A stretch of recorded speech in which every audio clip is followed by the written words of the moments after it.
Hello YouTube, Infinite Magicraid community, Gandalf here. Today we got episode 28 for you and it is a very special day. You can see we have now reached day 90. And on day 90 we get a legendary Dragon Eye and we'll be getting another one in another 90 days.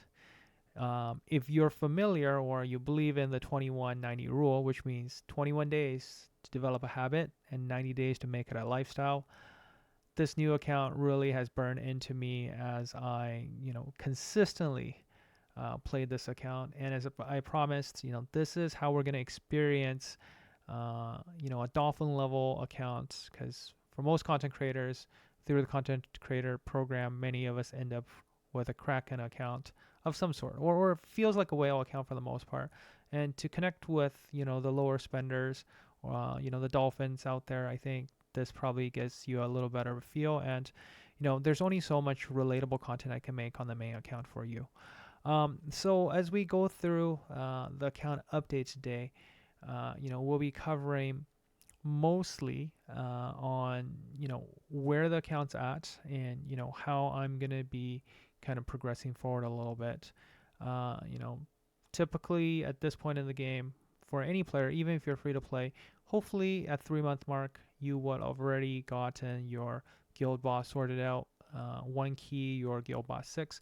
If not, go check out my guild boss 6 guides, and there's plenty of heroes that fully easily be able to beat this content with a single key.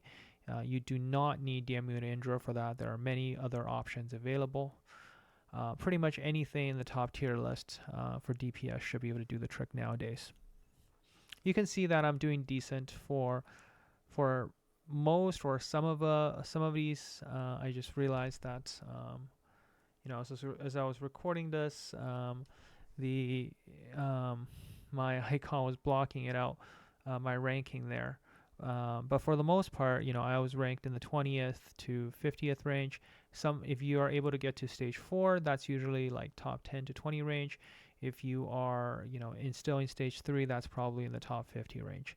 Nonetheless, this is a stable component of your breakthrough material source, and you should always try to push for this once you get to this stage in the game, where you kind of have, that stable guild boss income. You're able to do your Wuthering Coast.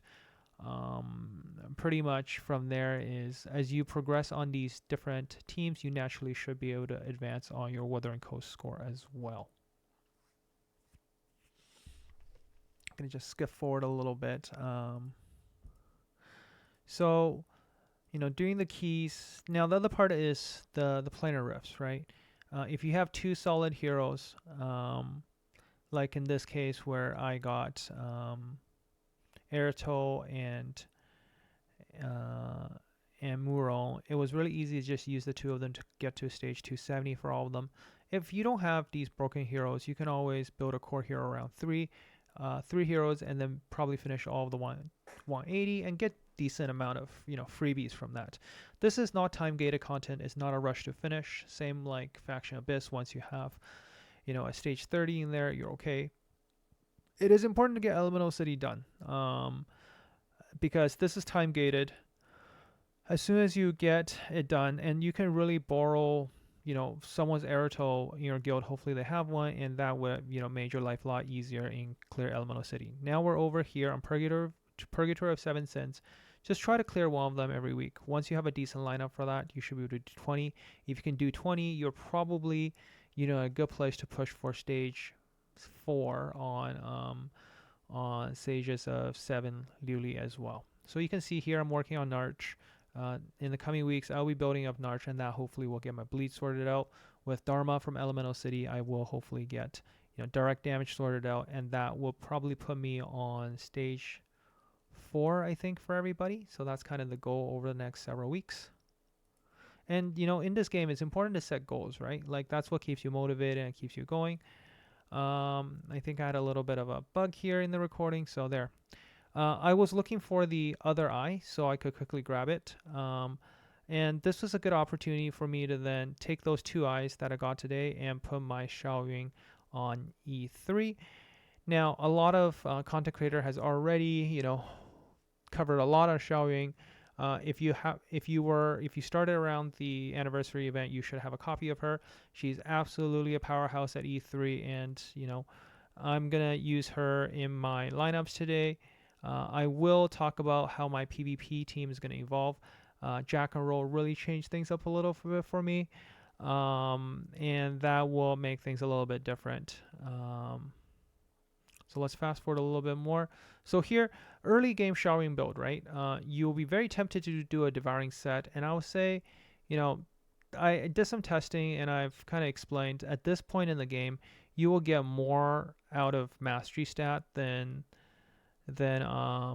skill damage, simply because at E3 she has a lot of built-in skill damage as well, and your mastery is not going to be hitting at a point where you're getting diminishing returns. So so early game, mid game, even unless you're a big kraken or a whale, just go by the set with a better substat. So I actually ended up leaving my devouring set here on Moshi for PvP, and you will see shortly after I moved her back to a full devouring set.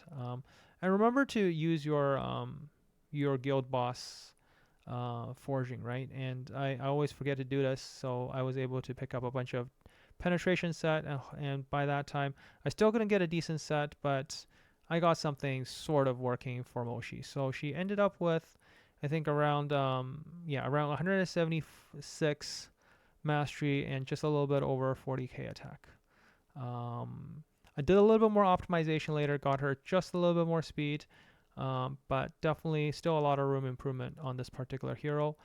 Let's keep going.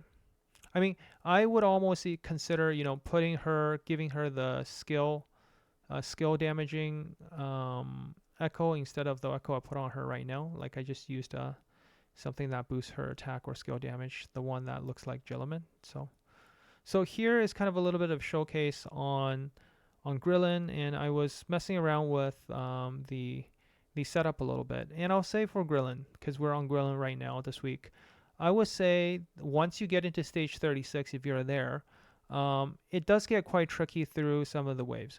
Before stage 36, I think the biggest problem people often face is, having to deal with the little dwarves that goes through your shield. So having Nordak really helps on the run. You want to Nordak up and have the damage immunity buff up, and that also prevents you from being taunted. You actually get a lot more reliable runs when you don't freeze the enemy, because when you freeze the enemy, they lose the turn, then you lose the you lose the buffs, and you end up messing yourself up a little bit. Early on, while I was doing this, I actually had Santa start with freeze on both of the waves. Eventually, I realized that wasn't actually a good idea. Even also for stage 36 to 40, I'll show some footage around, this is probably not a good idea.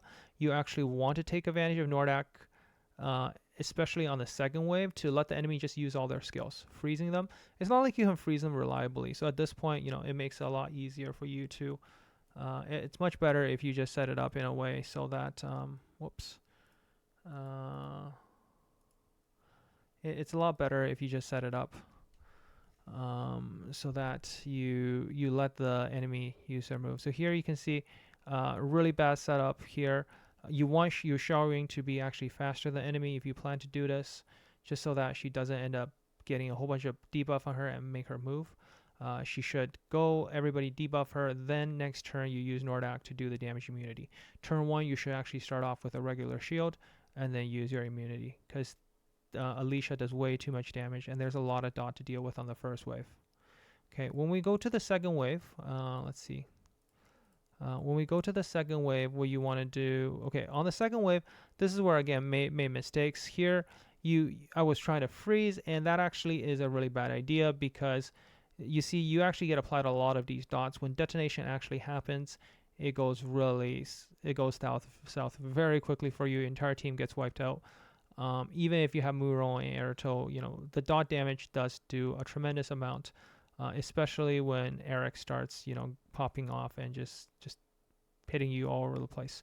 I do believe I managed to win 38 on this particular run, and you can see shortly the amount of damage distribution. Just fast forward a little bit. Oh no, okay, fine, back 10 seconds. Okay, there you go, pause it. Okay, I'll pause it. Just so that you guys can see, right? So Shaing does majority of the damage on the boss. So that means you don't really need Aerito. So if you happen to have Mural, or even if you're free to play, maybe at a lower stage, you put in something like, you can even you can try, Lydia with Jack and Roll, or Lydia and or just Catherine, right? Catherine here with another hero like Shaing, solo DPS. This whole thing should be easy.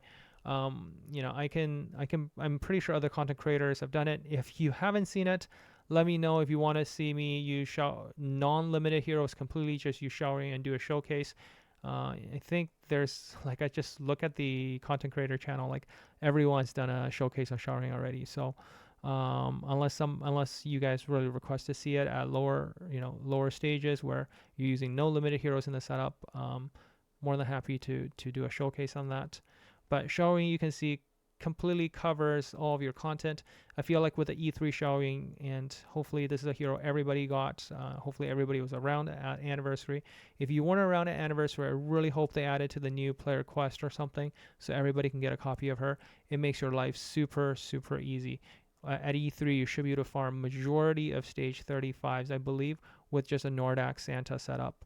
And you just need to maybe bring Catherine, and then even, I don't know, even Space might be a viable option here, or some sort of hero that enable multiple turns, or some sort of CC, right? Shaing, is just going to do great in this content, just by herself.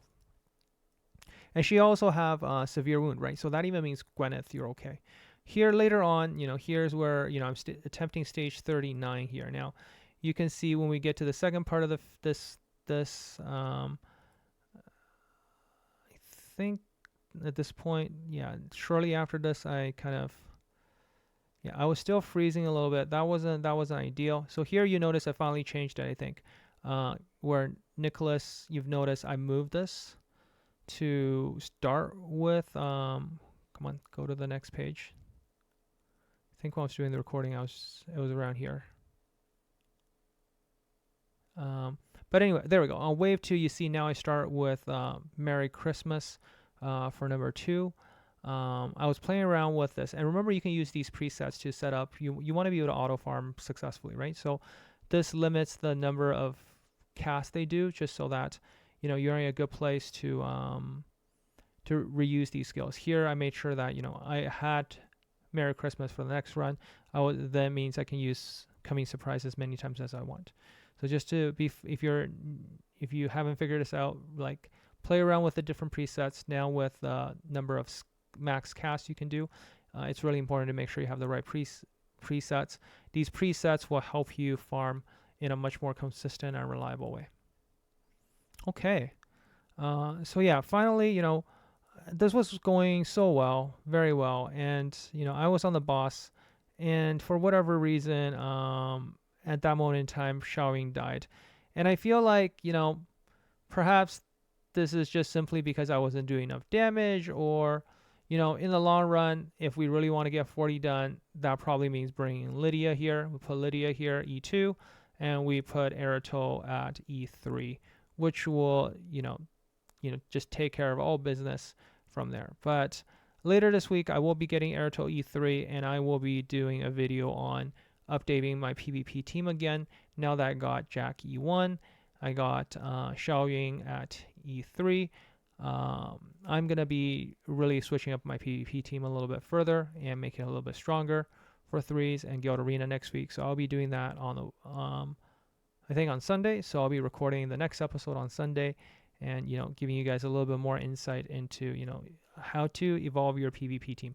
You should always review your team from time to time, and hopefully, that makes things better. I was very close on this run. You can see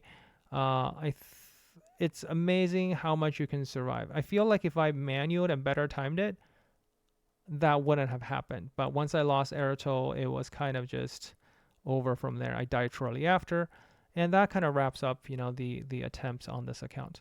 Let me know your thoughts in the comments below. I mean, at this point, is the real goal for me, I mean, it comes from a few fronts. One is Can I push everything to reliably farm stage 40? I mean, that's going to be really helpful from the weekly events perspective. The second thing is getting PvP set up even further. And the third objective is to push further on stages 7 Luli. And this kind of makes up the bulk of your day-to-day mid game. As you're getting new heroes, figure out how to integrate them into your team. Stabilizing your farming teams is really important. That maximizes your income. From time to time, when you're getting better gear, always see if you can push yourself a little bit further. So yeah, I'll catch you guys in the next one. Gandalf out.